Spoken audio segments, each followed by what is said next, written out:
Assalamualaikum warahmatullahi wabarakatuh. Salam sejahtera. Salam rahayu, rahayu, rahayu. Ya, selamat malam sahabat Joy.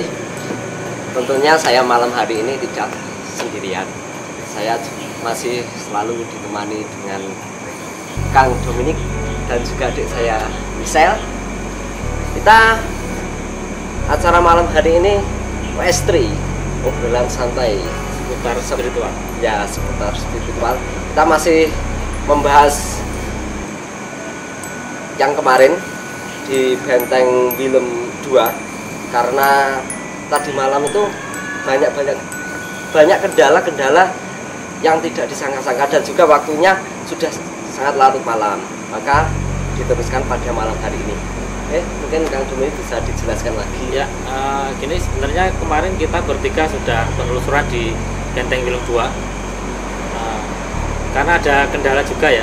Semalam itu yang pertama kita sudah take shootnya terlalu malam, terlalu malam, dan kita sangat minim penerangan. Jadi hasilnya juga kurang bagus. Nah, ini adalah sesi obrolan santai seputaran spiritual untuk melengkapi penelusurannya kemarin. Anggap saja yang kemarin ini penelusuran ya. Ya. Dan kemarin juga ada sesi melukis astralnya. Cuman ada kendala juga di sana. Adik kita Michelle yang tadinya seharusnya menggambar sosok wanita yang tidak berkepala, tapi justru dia melukis sesuatu yang di luar dugaan. Dan ini memang sesuai dengan apa yang digambarkan adik kita Michelle, bahwa di pohon di dekat benteng itu ada penampakan organ yang nempel ini ya, nempel di pohon-pohonnya itu ya, kayak semacam kepala, atau mungkin tubuh yang tidak lengkap anggota tubuhnya, badan yang tidak lengkap anggota tubuhnya, atau kakinya aja atau tangannya aja, semacam itu ya. Nah, ini malam ini kita lebih menjelaskan sejarahnya Benteng Fort Willem 2 itu, dan juga penelusuran kita semalam itu apa. Nah, kurang lebihnya seperti itu ya Kang Dodi. Dari sejarahnya sendiri kan, seperti apa Benteng Willem 2 itu dulunya digunakan untuk apa saja sih? Kayak masa Belanda gitu. Ya, gini ya Kang Dodi. Memang untuk sejarahnya kita tidak perlu meretro lagi, karena memang cara artikel di sana juga sudah banyak ulasan untuk Benteng Fort Willem 2 ini ya. Nah, memang benteng ini didirikan sekitar tahun 1786. Itu sesuai dengan huruf Romawi yang ada di depan itu. Ketika kita masuk di Benteng Willem ini, nanti di atasnya itu ada huruf Romawinya. Oke, lalu untuk benteng ini sendiri sebenarnya gini Kak, ini dibangun ini untuk memperingati pertemuan antara di pihak Mataram waktu itu, Pakubuwono II, dengan Gubernur Jenderal dari Hindia Belanda yang diutus ke sini, yaitu yang bernama Gustav Willem Baron van Imhoff. Nah, ini memang untuk ini ya, untuk memperingati pertemuan mereka ini. Makanya dinamakan Benteng Willem itu. Betul. Tadi ya. Memang pada kala itu kan, pemerintahan Mataram ini sudah mengalami kekacauan. Jadi memang saat tahun sekitar 1740-an ini terjadi geger pecinan. Itu di seluruh Indonesia ya. Jadi ada konflik Hindia Belanda dengan masyarakat yang dinamakan geger pecinan ya. Itu dengan ini etnis Cina, dengan etnis Chinese ya. Nah, itu karena ada penyerangan dari etnis Cina ini, maka digeserlah pemerintahan dari Kartasura ini ke Surakarta. Jadi ini dulunya masih Mataram ya, belum Kasunanan Surakarta, tapi masih Mataram. Nah, pertemuan ini adalah pembahasan pemindahan ibu kota dari Kartasura ke Surakarta. Nah, seperti ini kan. Fungsi dari benteng ini sendiri memang banyak. Kalau pada umumnya benteng ini kan difungsikan untuk pertahanan ya, rata-rata untuk pertahanan. Namun secara fungsional benteng ini sendiri ternyata tidak hanya digunakan untuk pertahanan sebuah daerah, tapi juga untuk penahanan, dan juga pernah digunakan untuk rumah sakit, asrama polisi juga pernah, dan juga yang terakhir ini yang paling yang sampai sekarang digunakan yaitu gedung pertemuan balai warga dan polisi. Jadi kayak semacam gedung serbaguna itu ya, untuk pertemuan warga dan kepolisian, pihak kepolisian. Dengar-dengar Pangeran Diponegoro juga pernah ditahan di situ ya Kang ya? Benar sekali. Jadi kalau kita nanti masuk ke bentengnya itu sudah ada patung besar itu, Pangeran Diponegoro naik kuda itu ya. Nah itu untuk memperingati juga bahwa di situ pernah terjadi penahanan Pangeran Diponegoro di Ungaran ini, dan sebenarnya tidak lama dia ditahan di situ selama 3 hari saja, lalu diadili, dibawa ke Jakarta, dan akhirnya diasingkan ke Makassar. Pernah terjadi pemindahan kekuasaan juga oleh bangsa Inggris pada saat itu sekitar tahun 1800-an. Nah itu setelah dikuasai Inggris ini digunakan untuk rumah sakit. Benteng ini digunakan untuk rumah sakit. Berarti benteng ini bisa dikatakan seperti benteng pertemuan dan juga benteng serbaguna. Untuk saat ini benar. Emang awalnya ini dibangun untuk memperingati pertemuan antara Pakubuwono II dengan Willem. Nah, tapi selanjutnya karena juga terjadi tragedi yang sangat dikenang, yaitu penangkapan Pangeran Diponegoro ditahan di situ. Lalu juga benteng ini dikenal sebagai Benteng Diponegoro nih kalau di Kota Ungaran. Jadi salah satu ikon Kota Ungaran juga. Mungkin dari adik saya misal ada yang mau disampaikan. Kan sebenarnya kan pengen lukis yang cewek yang nggak ada kepalanya Ya. itu. Cuman karena mungkin kan lukisnya di bawah pohon, jadi mungkin yang ketarik energinya yang di pohon itu.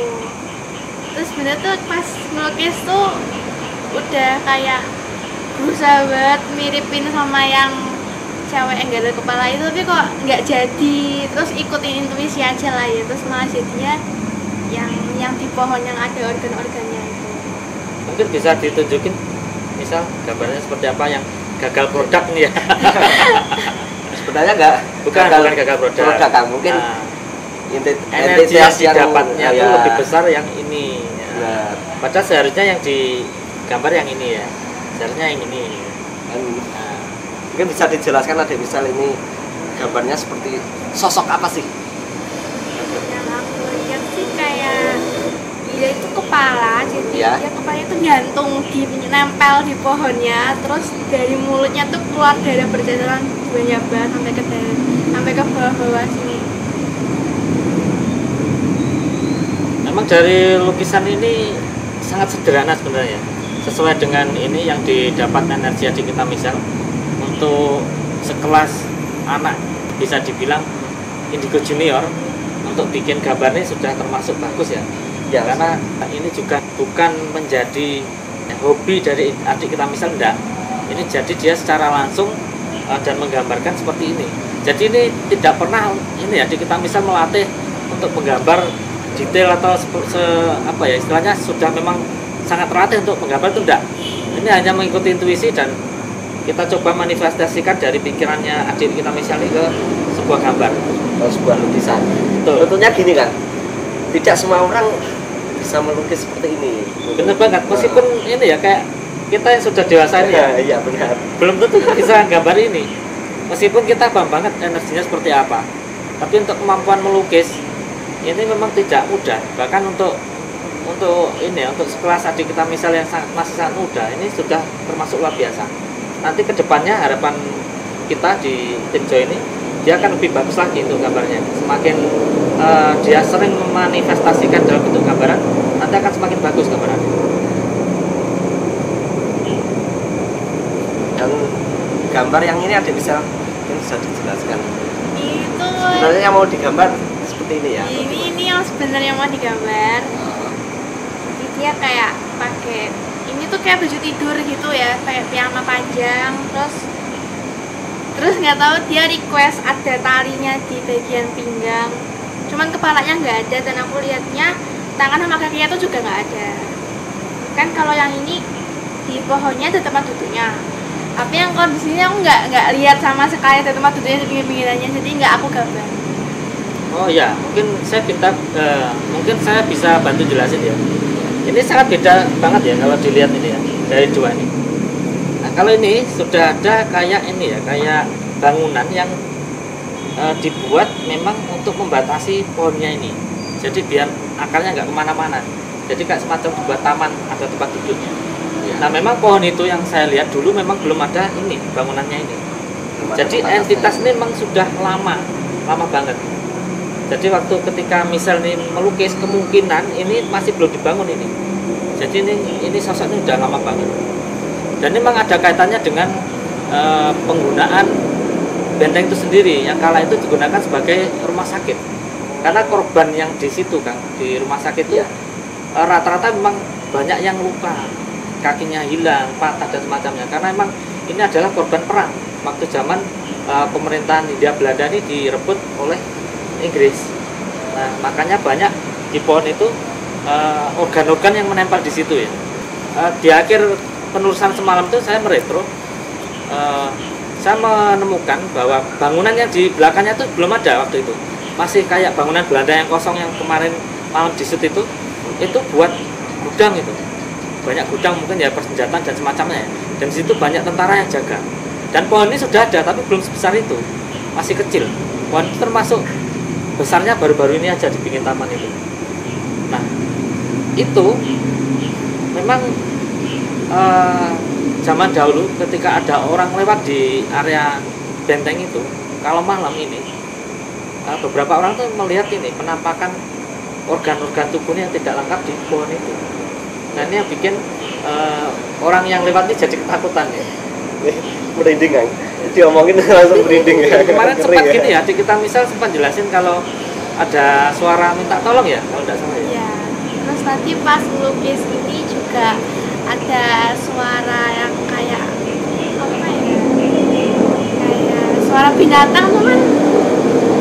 Yang serem Mendesak lah. gitu ya? Gitu. Terus ini nggak tahu apa ini. Bisa ditirukan sosoknya seperti ini. apa suaranya?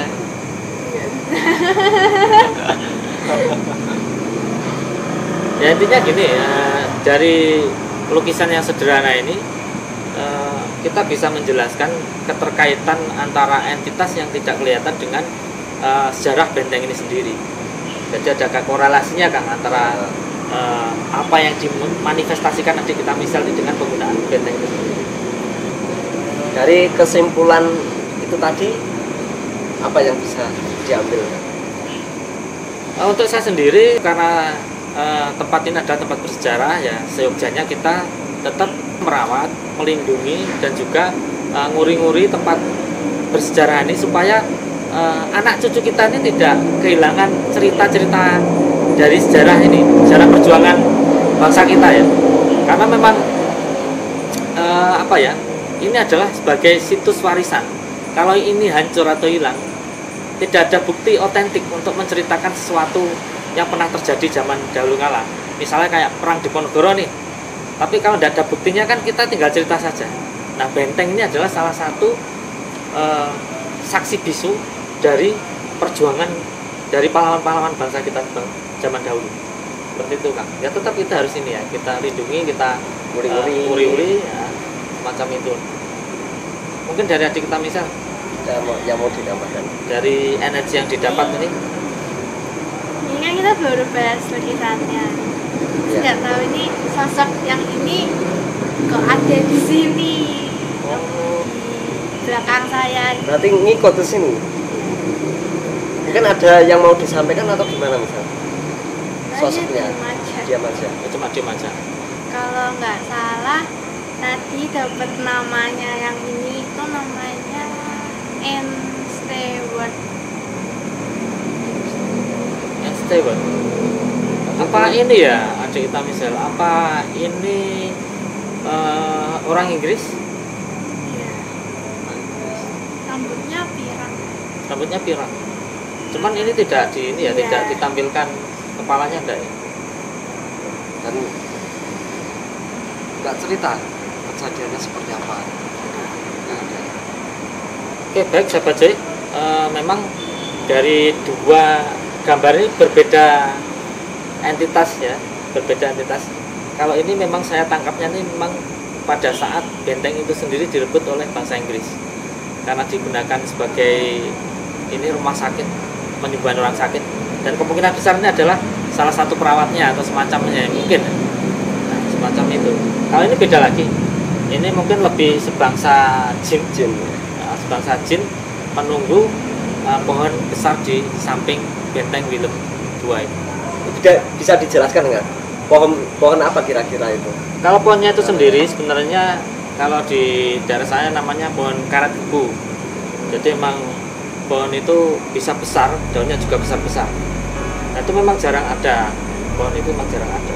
Dan kalau dari hasil retro saya semalam, ketika saya cek untuk berapa usia pohon ini, tidak dikasih tahu. Iya. Saya tidak mendapatkan gambaran apa-apa. Cuman pohon itu dulu masih kecil sebenarnya, tidak sebesar itu. Ini sekarang banyak sekali yang penghuninya.